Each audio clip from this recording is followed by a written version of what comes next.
Hey everyone, welcome back to my channel. My name is Priscilla and I am a director with Lemongrass Spa. And today I'm going to be showing you how to use our eye creams. And a lot of people are like, well, what are eye creams good for? How do they differ from our eye gel? Eye cream can help with dry and tired eyes, as well as helping to reduce fine lines and puffiness. You can use eye creams twice daily, but I prefer to use it at night so that my eye makeup doesn't run.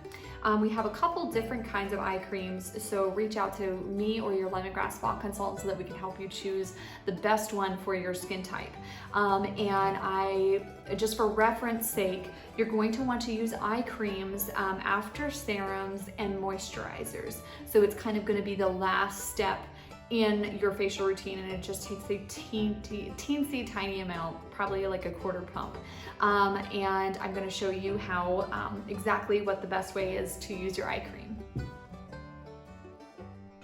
All right, so using about a quarter pump there, you're gonna wanna apply that between your ring fingers, and then just dab that around your eye area.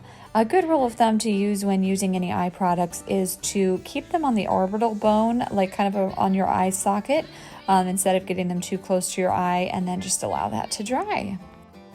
Thank you so much for watching my little video, and I hope you enjoyed it. If you loved it, go ahead and click subscribe and reach out to me if you have any questions at all. Hope you have a fabulous day.